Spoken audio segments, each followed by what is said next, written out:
बीते समय जब कैबिनेट के निर्णय हुआ था तब हमने कहा था कि हमारे राज्य के अंदर जो धार्मिक स्थान है वहां हम शराबबंदी करेंगे। कल के बाद महेश्वर, मंडलेश्वर, ओंकारेश्वर, पन्ना, ओरछा, उज्जैन ऐसे 17 स्थानों पर शराबबंदी लागू की जाएगी। शराबबंदी तो पहले भी थी, लेकिन उसकी भूमिका परिसीमा स्पष्ट नहीं थी। हमने परिसीमा स्पष्ट की।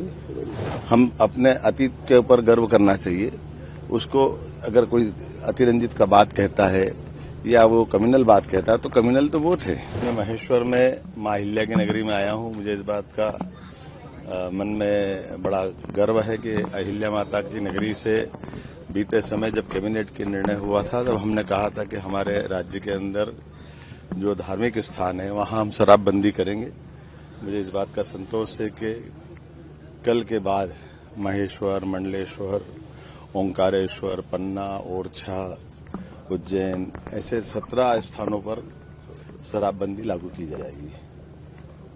कुल मिलाकर के शराबबंदी तो पहले भी थी, लेकिन उसकी भूमिका परिसीमा स्पष्ट नहीं थी। हमने परिसीमा स्पष्ट की। मैं मान के चलता हूं कि अहिल्या माता की कई सारी प्रेरणाएं हमारे लिए काम करती है।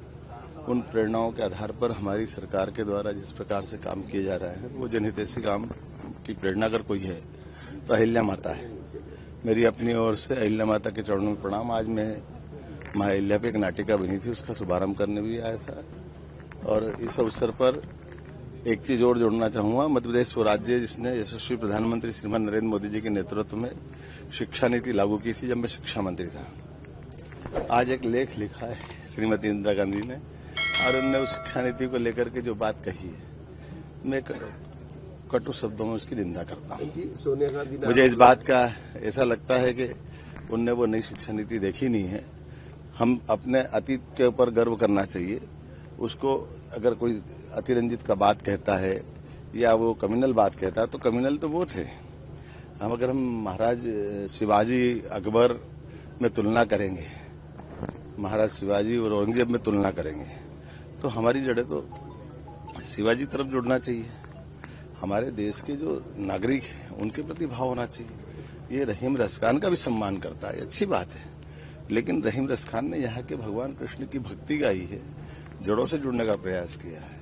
लेकिन वो शासक जिन शासकों की भारत के प्रति कोई लगाव नहीं, ये उसी प्रकार से जैसे अंग्रेजों का है। अंग्रेजों से क्यों बाकी लोगों ने स्वतंत्रता का युद्ध लड़ा है, देश को आजाद क्यों कराया है? तो मूल बात ये कि हमारे द्वारा वर्तमान की शिक्षा नीति से स्वावलंबन भी होना चाहिए, शिक्षा से संस्कार भी आना चाहिए, शिक्षा से संस्कृति का भी गर्व होना चाहिए, शिक्षा से जुड़ करके भविष्य की लंबी छलांग भी लगाना चाहिए और अतीत की गलतियों के आधार पर जो देश गुलाम हुआ था उन सारी बातों से हट करके बात करने की जरूरत है। और मुझे इस बात का संतोष है कि नई शिक्षा नीति के माध्यम से जो 2020 में लागू हुई वो सारी बातें जोड़ करके करने का प्रयास किया। वीके न्यूज, राष्ट्र के नाम।